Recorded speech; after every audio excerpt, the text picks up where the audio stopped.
अस्सलाम वालेकुम ख्वातीन और हज़रात। तो मैं हाजिर हूँ जी AJ हेल्थ के नाम से मेरा टीवी है।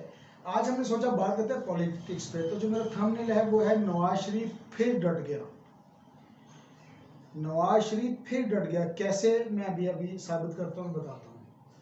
देखिए जी, नवाज शरीफ की अगर आप हिस्ट्री चेक करें तो परवेज़ मुशर्रफ के दौर में मतलब पाबंद सलासल हुए, बाहर गए, जिला वतनी काटी, दोबारा वापस आए, बादशाह बने, वज़ीर आज़म बने, लेकिन मैं इस्तारन कह रहा हूँ कि बादशाह बने। और वो जो जनरल परवेज़ मुशर्रफ साहब हैं वो उनके कैदी बने, उसी तरह वो बाहर गए, ठीक है, और वो उसी तरह कैदी बने और मतलब गयारे दर में ही उनकी वफात हो गई। ये था उनका पहला एपिसोड।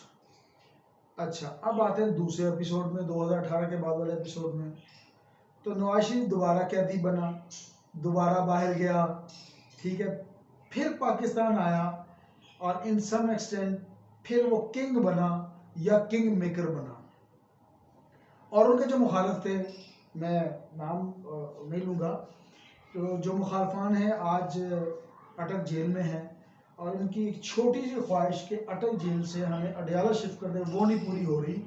जो कहते थे अमेरिका को एब्सोल्युटली नॉट कहते थे, तो उनकी एक छोटी सी ख्वाहिश नहीं पूरी हो रही।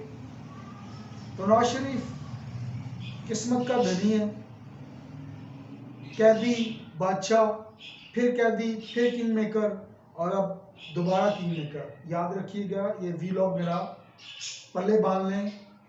दोबारा जो आने वाला दौर है वो नवाज शरीफ ही का है।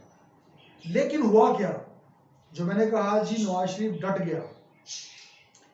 अच्छा, वो जब डट गया इसका मतलब है उसने, नवाज शरीफ साहब ने कल परसों 2-4 मुतालबात किए हैं कि जनाब जो लोग पाकिस्तान को इस हालत में पहुंचाने के जिम्मेदार हैं, पाकिस्तान को डिफ़ॉल्ट की स्टेज पे ले गए, वो तो अल्लाह का शुक्र है कि किस तरह से डिफ़ॉल्ट बच गया, लेकिन ऑलमोस्ट डिफ़ॉल्ट करवाने वाले करैक्टर्स, जिसमें 2 फौजी नाम, ज़ाहिर फैज़ हमीद, रिटायर्ड फैज़ हमीद आप कह सकते हैं, इसके अलावा जनरल बाजवा साहब और जो सिविलियन जज हैं तो साकिब निसार साहब और इजाजुल हसन साहब, इन 4 लोगों के वो नाम ले रहे हैं कि इनका एहतसाब हर हालत में होगा। तो इन लोगों को इनके किए हुए बातों की सजा मिलनी है। इस पे नवाज शरीफ डट गया है और मेरे वीलॉग याद रखिएगा, 100% डट गया है कि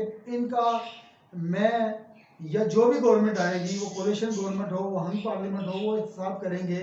तो अभी नवाज शरीफ साहब के मामला थोड़े से डगर मगड़ हो गए हैं इस वजह से कि वो इन 2 नामों पे, स्पेशली जो पाकिस्तान फौज थे, साबिक आर्मी मैन हैं, कि इनका एहतसाब लाजमी होगा। और जजेस में इजाजुल हसन साहब और साकिब निसार साहब, तो इस पर नो कॉम्प्रोमाइज़ है।